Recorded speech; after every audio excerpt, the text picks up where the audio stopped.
ಸರ್ಕಾರದ ಟನಲ್ ಯೋಜನೆಯ ವಿರುದ್ಧವಾಗಿ ಬಿಜೆಪಿ ಹೋರಾಟವನ್ನ ಮಾಡ್ತಾ ಇದೆ. ಬೆಂಗಳೂರನ್ನ ರಕ್ಷಿಸಿ ಟನಲ್ ರೋಡ್ ನಿಲ್ಲಿಸಿ ಅಭಿಯಾನವನ್ನ ಕೈಗೊಂಡಿದೆ. ಬಿಜೆಪಿಯ ನಾಯಕರಿಂದ ಸಾರ್ವಜನಿಕರ ಸಹಿ ಸಂಗ್ರಹ ಅಭಿಯಾನ ನಡೀತಾ ಇದೆ. ಇವತ್ತು ಬೆಳಗ್ಗೆಯಿಂದನೇ ಈ ಅಭಿಯಾನವನ್ನ ಬಿಜೆಪಿಯ ನಾಯಕರು ಕೈಗೊಂಡಿದ್ದಾರೆ. ಅದರಲ್ಲಿ ಪ್ರಮುಖವಾಗಿ ಆರ್ ಅಶೋಕ್, ತೇಜಸ್ವಿ ಸೂರ್ಯ ಅವರ ನೇತೃತ್ವದಲ್ಲಿ ಈ ಅಭಿಯಾನವನ್ನ ಮಾಡಲಾಗ್ತಾ ಇದೆ. ಬೆಂಗಳೂರಿನಲ್ಲಿರುವಂತಹ ಲಾಲ್ಬಾಗ್ ವಾಕರ್ಸ್ಗಳ ಜೊತೆಗೆ ಅಂದ್ರೆ ಬೆಳಗ್ಗೆ ಯಾರೆಲ್ಲ ವಾಕಿಂಗ್ ಬರ್ತಾರೆ ಅವರ ಜೊತೆಗೆ ಬಿಜೆಪಿಯ ನಾಯಕರು ಸಂವಾದವನ್ನ ಮಾಡ್ತಾ ಇದ್ದಾರೆ. ನೀವು ವಿಜುವಲ್ಸ್ ಅಲ್ಲೂ ಸಹಿತ ನೋಡ್ತಾ ಇದ್ದೀರಲ್ಲ, ಬೆಳಗ್ಗೆ ಯಾರೆಲ್ಲ ಲಾಲ್ಬಾಗಿಗೆ ಬಂದಿರ್ತಾರೆ, ಯಾಕಂದ್ರೆ ಲಾಲ್ಬಾಗ್ನಲ್ಲೇ ಆ ಟನಲ್ ಎಂಟ್ರಿ ಆಗುವಂಥದ್ದು ಇದೆ ಅನ್ನುವಂತಹ ಕಾರಣಕ್ಕಾಗಿ, ಅದರಲ್ಲೂ ಪ್ರಮುಖವಾಗಿ ಈ ಲಾಲ್ಬಾಗ್ನ 6 ಎಕರೆ ಪ್ರದೇಶವನ್ನ ಆ ಟನಲ್ಗಾಗಿ ಬಳಕೆಯನ್ನ ಮಾಡ್ಕೊಳ್ತಾರೆ ಅನ್ನುವಂತಹ ವಿಚಾರ ಗೊತ್ತಾಗಿರುವಂತಹ ಕಾರಣಕ್ಕಾಗಿ ಯಾರೆಲ್ಲ ಲಾಲ್ಬಾಗಿಗೆ ವಾಕಿಂಗ್ ಬಂದಿದ್ದಾರೆ ಬೆಳಗ್ಗೆ ಅವರೆಲ್ಲರ ಜೊತೆಗೆ ಸಂವಾದವನ್ನ ಮಾಡುವಂತಹ ಕೆಲಸವನ್ನ ಮಾಡ್ತಿದ್ದಾರೆ, ಮತ್ತೆ ಸಹಿ ಸಂಗ್ರಹ ಮಾಡುವಂತಹ ಕೆಲಸವನ್ನ ಮಾಡ್ತಾ ಇದ್ದಾರೆ.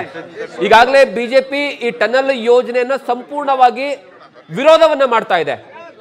ಕಾರಣ ಏನು ಅಂತಂದ್ರೆ, ಒಂದು ಕಡೆಗೆ ಈ ಟನಲ್ ಯೋಜನೆಯಿಂದ ಲಾಲ್ಬಾಗ್ ಆಗಿರ್ಬೋದು ಅಥವಾ ಬೇರೆ ಬೇರೆ ಪ್ರದೇಶಗಳೇನಿದಾವೆ ಅಲ್ಲಿ ಬಹಳಷ್ಟು ತೊಂದರೆ ಆಗತ್ತೆ. ಜೊತೆಗೆ ಈ ಟನಲ್ ನಿರ್ಮಾಣದಿಂದ ಸಮರ್ಪಕವಾಗಿ ಅದನ್ನ ಏನಂದ್ರೆ ನಿಭಾಯಿಸೋದಕ್ಕೆ ಆಗೋದಿಲ್ಲ ಅಂತ. ಕಾರಣ ಏನು ಅಂದ್ರೆ, ಒಂದು ಕಡೆಗೆ ಟನಲ್ ನಲ್ಲಿ ಯಾರೆಲ್ಲ ಸಂಚಾರವನ್ನ ಮಾಡಬೇಕು ಅವರು ಅದಕ್ಕೆ ಹಣವನ್ನ ಕೊಡಬೇಕು. ಬಹುಶಃ 350ರಿಂದ 360 ರೂಪಾಯಿ ಒಂದ್ ಸೈಡಿಗೆ ಹೋಗ್ಬೇಕು ಅಂದ್ರೆ, 2 ಸೈಡಿಗೆ ಹೋಗ್ಬೇಕು ಅಂದ್ರೆ 660ರಿಂದ 680 ರೂಪಾಯಿ ಬರಬಹುದು, ಅಂದ್ರೆ ಅದನ್ನ ಚಾರ್ಜ್ ಮಾಡಬಹುದು ಅನ್ನುವಂತಹ ಕಾರಣಕ್ಕಾಗಿ, ಜೊತೆಗೆ ಇದು ಯಾವುದೇ ಕಾರಣಕ್ಕೂ ಸಹ ಮುಂದಿನ ಯೋಚನೆಯನ್ನ ಇಟ್ಕೊಂಡು ಮಾಡಿರುವಂತಹ ಟನಲ್ ಯೋಜನೆ ಅಲ್ಲ ಇದು ಅನ್ನುವಂತಹ ವಿಚಾರಕ್ಕೆ ಸಂಬಂಧಪಟ್ಟ ಹಾಗೆ ಬಿಜೆಪಿಯ ನಾಯಕರು ಇದನ್ನ ವಿರೋಧವನ್ನ ಮಾಡ್ತಾ ಇದ್ದಾರೆ. ಅದರ ಮುಂದುವರಿದ ಭಾಗವಾಗಿ ಇವತ್ತು ಲಾಲ್ಬಾಗಿಗೆ ಹೋಗಿ ಲಾಲ್ಬಾಗಲ್ಲಿರುವಂತಹ ಜನರ ಜೊತೆಗೆ ಮಾತುಕತೆ ಆಡಿಸಿ ಅಲ್ಲಿ ಏನಂದ್ರೆ ಜನರ ಸಹಿ ಸಂಗ್ರಹವನ್ನ ಮಾಡಿ ಸರ್ಕಾರಕ್ಕೆ ಬಿಸಿ ಮುಟ್ಟಿಸುವಂತಹ ಕೆಲಸವನ್ನ ಮಾಡ್ತಾ ಇದ್ದಾರೆ. ಈ ಬಗ್ಗೆ ಹೆಚ್ಚಿನ ಮಾಹಿತಿನ ನಮ್ಮ ಪ್ರತಿನಿಧಿ ಗಣಪತಿ ಕೊಡ್ತಾರೆ. ಗಣಪತಿ, ಇವತ್ತು ಏನೆಲ್ಲ ಆಯ್ತು ಅಂತ ಲಾಲ್ಬಾಗ್ ಅಲ್ಲಿ ಸಹಿ ಸಂಗ್ರಹದ ಸಂದರ್ಭದಲ್ಲಿ ಅಲ್ಲಿರುವಂತಹ ಜನರ ಒಪಿನಿಯನ್ ಏನಿತ್ತು ಅಂತ? ಖಂಡಿತ ಜಗದೀಶ್, ಯಾಕಂತಂದ್ರೆ ಲಾಲ್ಬಾಗ್ ಅಲ್ಲಿ ಇವತ್ತು ಬಿಜೆಪಿ ನಾಯಕರು ಒಂದು ಅಭಿಯಾನವನ್ನ ಕೈಗೊಂಡು ಸರ್ಕಾರಕ್ಕೆ ಒಂದು ಬಿಸಿ ಮುಟ್ಟಿಸುವಂತ ಕೆಲಸವನ್ನ ಮಾಡಿರುವಂತದ್ದು. ಸರ್ಕಾರ ಕೈಗೆತ್ಕೊಂಡಿರುವಂತಹ ಟನಲ್ ಯೋಜನೆ ಇದರಿಂದ ಪರಿಸರಕ್ಕೆ ಎಷ್ಟರ ಮಟ್ಟಿಗೆ ಹಾನಿ ಆಗುತ್ತೆ, ಜೊತೆಗೆ ಈ ಪ್ರಾಜೆಕ್ಟ್ ಇಂದ ಜನಗಳಿಗೆ ಅನುಕೂಲನೋ ಈ ಎಲ್ಲವನ್ನು ಕೂಡ ಜನರ ಮೂಲಕ ಒಂದಷ್ಟು ಸಂವಾದ ಮಾಡುವ ಮೂಲಕ ಒಂದಷ್ಟು ಮಾಹಿತಿಗಳನ್ನ ಪಡ್ಕೊಂಡ್ರು. ಜೊತೆಗೆ ಸಹಿ ಸಂಗ್ರಹವನ್ನು ಕೂಡ ಮಾಡಿದ್ರು. ಅಂದ್ರೆ ಇದರ ಪ್ರಯೋಜನಗಳೇನು, ಜೊತೆಗೆ ಇದ್ರ ಎಷ್ಟರ ಮಟ್ಟಿಗೆ ಜನರಿಗೆ ಪ್ರಯೋಜನ ಆಗತ್ತೆ, ಒಂದಷ್ಟು ಈ ಲಾಲ್ಬಾಗಲ್ಲೂ ಕೂಡ ಜನರಿಗೆ ವಾಕರ್ಸ್ಗಳಿಗಿರ್ಬೋದು ಅವರಿಗೆ ಒಂದಷ್ಟು ಪ್ರಯೋಜನಕಾರಿಯಾಗುವಂತಹ ಸ್ಥಳ ಇದು. ಈ ಸ್ಥಳದಲ್ಲಿ ನೀವು ಏಕಾಏಕಿ ಕಾಮಗಾರಿಯನ್ನ ಕೈಗೊಂಡ್ರೆ ಇಲ್ಲಿ ಓಡಾಡ್ಲಿಕ್ಕೂ ಕೂಡ ಆಗಲ್ಲ, ಜನಸಾಮಾನ್ಯರು ಕೂಡ ಓಡಾಡ್ಲಿಕ್ಕೆ ಆಗಲ್ಲ, ವಾಕರ್ಸ್ಗಳಿಗೂ ಕೂಡ ಸಮಸ್ಯೆಗಳಾಗುತ್ತೆ, ಜೊತೆಗೆ ಪರಿಸರಕ್ಕೂ ಕೂಡ ಹಾನಿ ಆಗುತ್ತೆ. ಈ ನಿಟ್ಟಿನಲ್ಲಿ ನೀವೆಲ್ಲರೂ ಕೂಡ ಎಚ್ಚೆತ್ತುಕೊಂಡು ಸರ್ಕಾರಕ್ಕೂ ಕೂಡ ಒಂದಷ್ಟು ಬಿಸಿ ಮುಟ್ಟಿಸುವಂಥದ್ದು, ಜೊತೆಗೆ ಒಂದಷ್ಟು ಸೂಚನೆ ಕೊಡುವಂತ ಕೆಲಸ ಕೂಡ ಸಾರ್ವಜನಿಕರಿಂದಲೇ ಆಗ್ಬೇಕು. ಈ ನಿಟ್ಟಿನಲ್ಲಿ ಬಿಜೆಪಿ ಕೂಡ ಜೊತೆಗಿರುತ್ತೆ, ಬಿಜೆಪಿ ಜೊತೆಗೂ ಕೂಡ ನೀವು ಇರ್ಬೇಕು ಅನ್ನೋ ನಿಟ್ಟಿನಲ್ಲಿ ಒಂದಷ್ಟು ಸಹಿ ಸಂಗ್ರಹವನ್ನು ಕೂಡ ಮಾಡಿದ್ರು. ಒಟ್ನಲ್ಲಿ ಹೇಳ್ಬೇಕಂತಂದ್ರೆ ತೇಜಸ್ವಿ ಸೂರ್ಯ ಅವರು ಆರಂಭದಿಂದಲೂ ಕೂಡ ಒಂದಷ್ಟು ಪ್ರಾಜೆಕ್ಟ್ ನ ವಿರೋಧವನ್ನ ಕೂಡ ವ್ಯಕ್ತಪಡಿಸಿದ್ರು. ಆದ್ರೆ ಬಿಜೆಪಿ ನಾಯಕರು ತೇಜಸ್ವಿ ಸೂರ್ಯಗೆ ಎಷ್ಟರ ಮಟ್ಟಿಗೆ ಬೆಂಬಲವನ್ನ ಕೊಡ್ತಾರೆ ಅನ್ನೋದು ಕೂಡ ಸಾಕಷ್ಟು ಪ್ರಶ್ನೆ ಆಗಿತ್ತು. ಇವತ್ತು ಕೂಡ ಆರ್ ಅಶೋಕ್ ಅವರ ನೇತೃತ್ವದಲ್ಲಿ ಬಹುತೇಕ ಶಾಸಕರು ಕೂಡ ಇವರ ಜೊತೆಗೆ ನಿಂತು ಒಂದಷ್ಟು ಸಹಿ ಸಂಗ್ರಹ ಅಭಿಯಾನದಲ್ಲೂ ಕೂಡ ಪಾಲ್ಗೊಂಡ್ರು.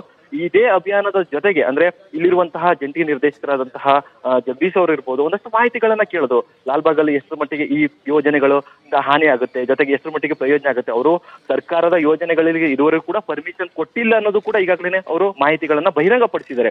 ಆದ್ರೆ ಸರ್ಕಾರ ಏಕಾಏಕಿ ಈ ಯೋಜನೆಯನ್ನ ಎಷ್ಟರ ಮಟ್ಟಿಗೆ ಕೈಗೆತ್ಕೊಂಡು ಅದನ್ನ ಜನರಿಗೆ ಸೌಲಭ್ಯಗಳು ಕೊಡುವಂತ ಕೆಲಸಗಳನ್ನು ಮಾಡುತ್ತೆ. ಈ ಯೋಜನೆಗಳು ಕೂಡ ಕೇವಲ 2 ವರ್ಷದ ಪ್ರಾಜೆಕ್ಟ್ ಅಥವಾ 10 ವರ್ಷದ ಪ್ರಾಜೆಕ್ಟ್, ಈ ಎಲ್ಲವನ್ನೂ ಕೂಡ ಜನರಿಗೆ ತಿಳಿಸುವಂತ ಕೆಲಸ ಬಿಜೆಪಿ ನಾಯಕರು ಇವತ್ತಿನ ಅಭಿಯಾನದಡಿ ಮಾಡಿರುವಂತದ್ದು. ಜಗದೀಶ್, ಗಣಪತಿ, ಒಂದ್ ಕಡೆಗೆ ಏನಾದ್ರು ಬಿಜೆಪಿ ಇದನ್ನ ಸಂಪೂರ್ಣವಾಗಿ ವಿರೋಧವನ್ನ ಮಾಡ್ತಾ ಇದೆ, ಮತ್ತೊಂದು ಕಡೆಗೆ ಡಿಸಿಎಂ ಡಿ ಕೆ ಶಿವಕುಮಾರ್ ಅಂತೂ ಇದನ್ನ ಮಾಡೇ ಮಾಡ್ತೀನಿ, ಯಾವುದೇ ಕಾರಣಕ್ಕೂ ಬಿಡಲ್ಲ, ಮತ್ತೊಂದು ಕಡೆಗೆ ವಾಕ್ ಸಮರವು ಸಹಿತ ದೊಡ್ಡ ಮಟ್ಟದಲ್ಲಿ ಆಯ್ತು. ಆದ್ರೆ ಇದೆಲ್ಲ ಹೊರತುಪಡಿಸಿ ನೋಡೋದಾದ್ರೆ ಅಂದ್ರೆ ಪೊಲಿಟಿಕಲ್ ಆಂಗಲ್ ಅನ್ನ ಬಿಟ್ಟು, ಅಂದ್ರೆ ರಾಜಕೀಯ ನಾಯಕರುಗಳ ಹೇಳಿಕೆಗಳನ್ನ ಬಿಟ್ಟು ಇವತ್ತು ಆ ವಾಕರ್ಸ್ಗಳು ಏನ್ ಹೇಳಿದ್ರು ಅಂತ, ಅಲ್ಲಿರುವಂತಹ ಜನರ ಅಭಿಲಾಷೆ ಏನಿದೆ, ಜನರ ಅಭಿಪ್ರಾಯಗಳೇನಿದೆ ಅಂತ?